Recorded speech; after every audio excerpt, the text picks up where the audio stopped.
Hi, welcome back to the Character Wins program. My name is Dr. Stephen Long, and we're going to be continuing our discussion on learning strategies. Today we're going to talk about skills regarding class participation. If there's one overlooked area in any level of education, it's class participation.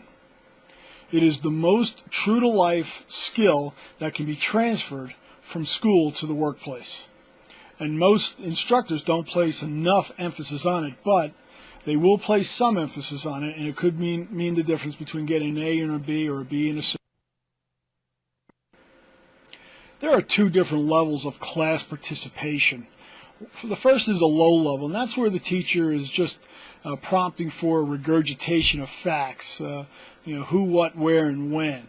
But then there's a high level of participation, and this is where it becomes integrative and interactive, kind of like a computer game.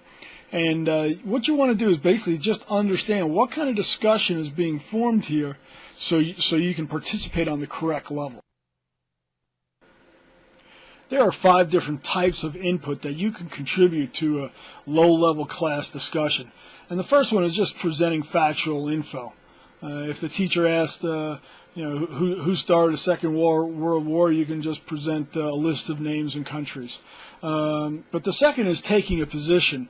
And basically this is an opinion position, but it should be based on facts. But you can take a pro or a con position.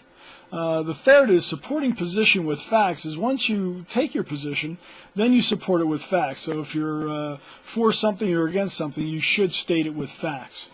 And then relevant comments. And this basically is just continuing discussion where one of your classmates may say something and you agree with their position. Let's say they say something and they take a position, but they don't support it with facts. You can make a relevant comment by taking the same position but support it with facts. And then asking clarifying questions such as either to something what the teacher said. Well, what do you mean exactly by who? Do you mean by a country, or do you mean by a specific person or an incident?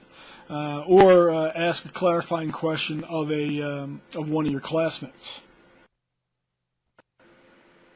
High-level discussions are similar to high-level questions, is that they're more cognitive in nature. You're just not regurgitating facts.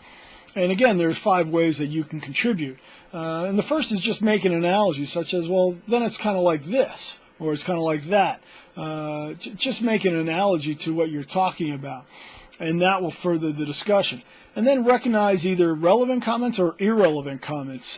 Part of a classroom discussion is to have confrontations and arguments as long as they're controlled. And that's what the teacher is looking for. The teacher wants to have some type of confrontation. So recognize the irrelevant comments and point them out, but also make a relevant comment. And that's even more important because irrelevant comments basically stop the discussion. But if the discussion continues with an irrelevant comment, then it just goes off into left field. So recognize that and put a stop to it, so at least the discussion can move forward.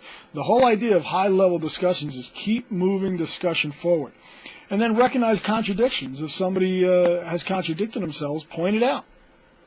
So you can continue to move the discussion forward. But the main thing is that can you draw others into the conversation? And that's a high-level discussion. And by doing that, you're going to facilitate learning, not only on your part, but on the classroom's part. But again, the point is to move the discussion along.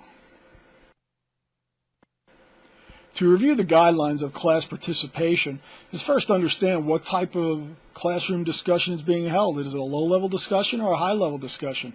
If it's a low-level, it's just a response to who, what, where, and when type of questions.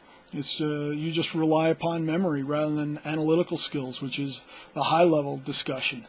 And this is a response to the how and why questions. But if you can generate solutions and provide analysis and compare and contrast issues and provide a judgment of the value of the information, your classroom participation grade should go extremely high. But most importantly is that you're going to be able to take this skill and transfer it to the workplace, because the workplace, they don't really give you tests and they don't have you write papers. but there's a lot of classroom participation. And if one of the big lies that students are told is that there's no such thing as a stupid question. There are stupid questions, and when you get into the workplace and you start asking stupid questions, people will look down on you, and it will be held against you. So if you can learn this skill in school and learn how to participate in a discussion, you're going to be much more highly regarded and much more valuable in the workplace. Hey, Mr. Grant, I got a question. I feel real stupid asking it. No such thing as a stupid question there, Danger. Okay. How'd you get all the ice and hair through this little tiny hole? I've been thinking on it. Can't figure it out.